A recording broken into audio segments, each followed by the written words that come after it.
क्योंकि कुछ लोगों के मैंने इश्तिहार पढ़े जो कहते हैं वशीकरण, मुत्तरनी, सौतन से छुटकारा। मतलब आप समझ रहे हैं ना, 1.5 इंच बाई 1.5 इंच के कॉलम में वो सारी फैमिली कोर्ट के विवाह से असंतुष्ट प्रेमिका से मिले, रीलें भी दिखती है इस तरह की, कुछ फलाना मंत्र पढ़ो, ठिकाना पर्स में रखो, ये कर लो, वो कर लो, प्रेमिका खींची चली आएगी, मूर्खता खींची चली आएगी। प्रेमिका ऐसे नहीं आती है, उसके लिए बड़े जतन करने पड़ते हैं, भिंडी भी काटनी पड़ती है।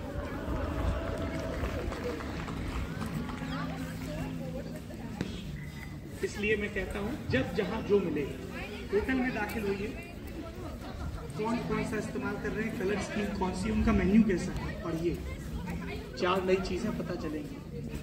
ट्रेन में है, बस में है, गाड़ी में है, जब तक आपकी पुतलियां वर्तनी को पहचानने की, उनकी अर्थवत्ताओं को समझने की सलाहियत रख रही हैं, तभी तक आपको दूब, उस दूब में फुदकती गौरैया, उस गौरैया के लिए कॉलोनी काटते आसमान, उस आसमान के रीतेपन को भरते बादल, उन बादलों के बनने की तैयारी करती थोड़ी सी गर्मी, उस गर्मी से उपजता थोड़ा सा नमक, उस नमक की कमी से होता घेंगा रोग या अधिकता से होता ब्लड प्रेशर।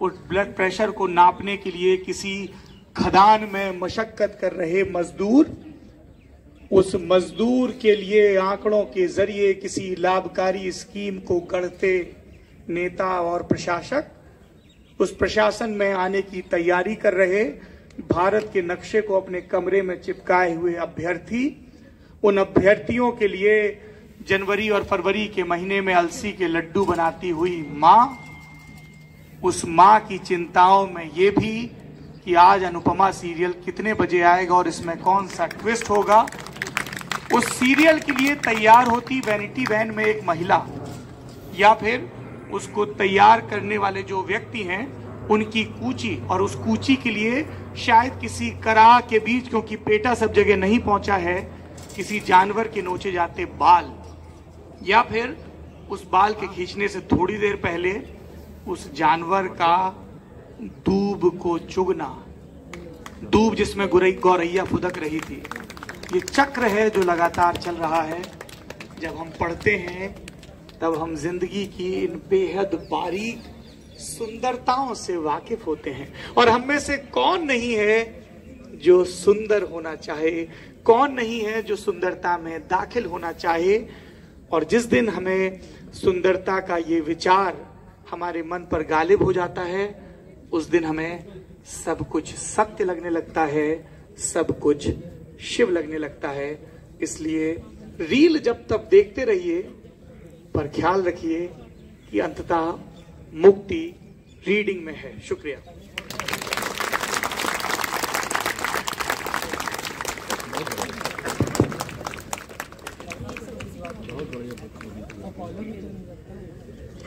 बहुत बहुत शुक्रिया सौरभ जी के लिए। एक बार जोरदार तालियां हो जाए प्लीज। कुछ ऐसे कहना, और मुझे पूरा यकीन है कि इन खूबसूरत बातों के बाद आप में से बहुत से लोग होंगे जिनके पास जरूर कुछ सवाल होंगे। अगर आप कोई सवाल पूछना चाहें तो ये देखिए, अभी तो मैंने बात पूरी भी नहीं। Can we have the mic for the audience? Mic. Hello hello. हाँ, मैं इसीलिए मुझे लगा कि थोड़ा एक तरफा संवाद की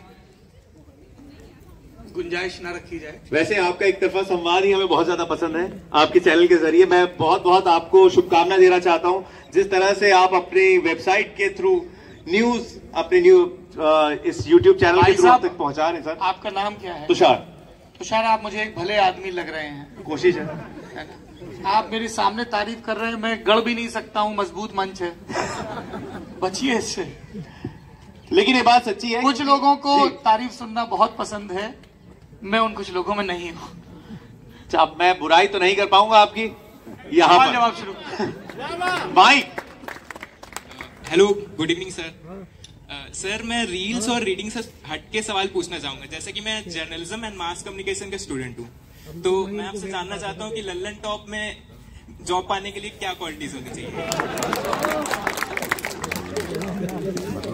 लल्लन टॉप में जॉब पाने का पहला नियम यह है कि किसी भी लिट फेस्ट में यह सवाल नहीं पूछना चाहिए,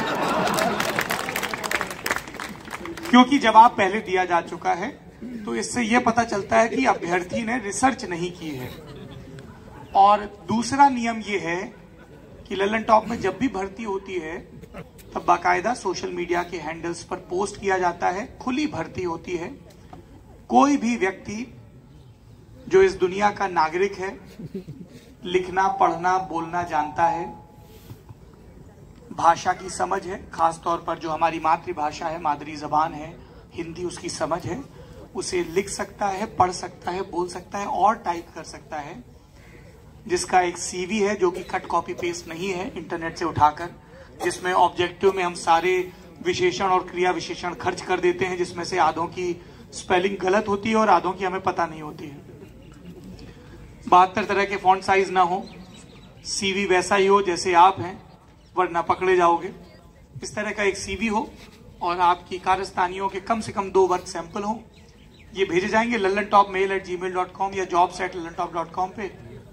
अगर ये रुचिकर लगता है तो आपको टेस्ट और इंटरव्यू के लिए बुलाया जाएगा, और यदि आप उस पड़ाव को भी पार कर लेते हैं तो आपके लिए उस रहस्यमयी तहखाने का दरवाजा खुल जाता है जहां पर जाकर हैरी पॉटर और उसके मित्रों को हॉगवर्ट्स का पहला सबक मिला था। और वो सबक है दोस्ती का सबक, क्योंकि लल्लन टॉप की बड़ी पक्की दोस्ती है इसके करोड़ों दर्शकों से, और वो दोस्ती बरकरार रहे इसके लिए जरूरी है कि जिस पारदर्शिता की हम उम्मीद करते हैं वो हमारी चयन प्रक्रिया में भी रहे। ठीक है नौजवान? भीतर की करुणा कहती है कि मैं ऐसा कर दूं, पर ऐसा करने के लिए हर नौकरी के जरूरतमंद को उसकी क्षमता के हिसाब से नौकरी देने के लिए मुझे सर नहीं उठा पाएंगे, क्योंकि फिर उनके हाथ में राज चिन्ह होगा। तो maybe you can debug all your samples and then try and I wish you all the best.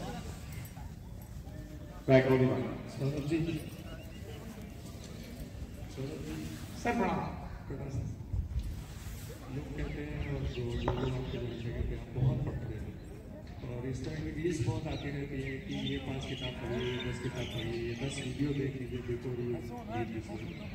तो उसी से सवाल आपको पूछना चाहूँगा, कोई 5 से 10 किताब आप बताइए आपकी पसंदीदा which you recommend। सर मैं इस मैंने अभी देखा कि आप audience yes sir, yes sir, सब लोग भी गौर से देख लेंगे कौन है। मेरे लिए सर ये सवाल हमेशा बहुत मुश्किल रहा है, 5, 10। मैं आपको बस ये बता सकता हूँ कि मैं इस वक्त क्या पढ़ रहा हूँ। अष्टावक्र गीता पढ़ रहा हूँ।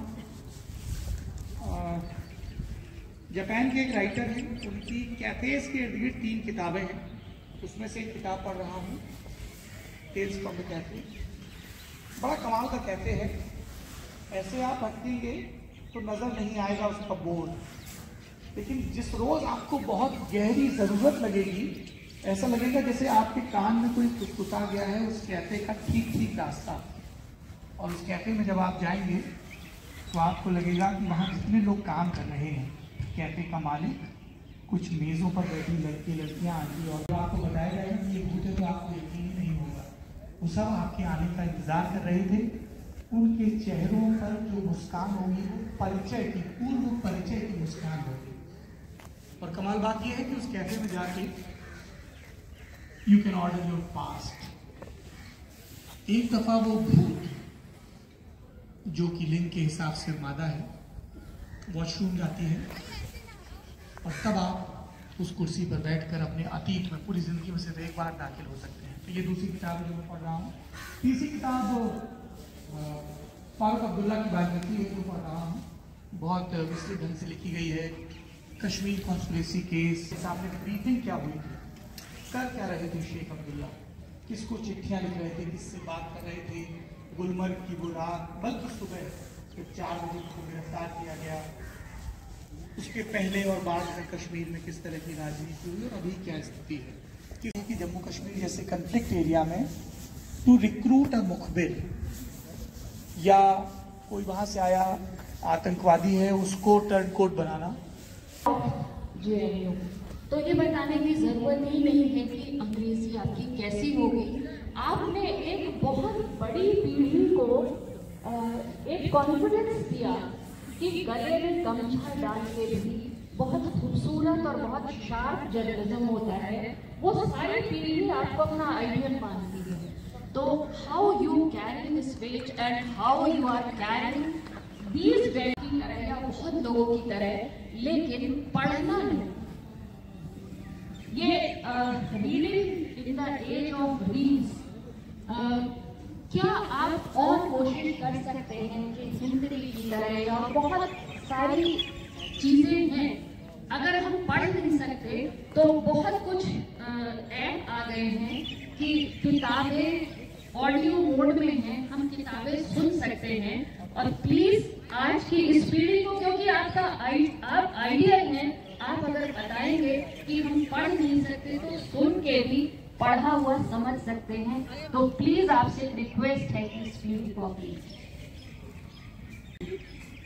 मंच की वर्षों के अभ्यास से अर्जित और लगभग कृत्रिम विनम्रता सच है।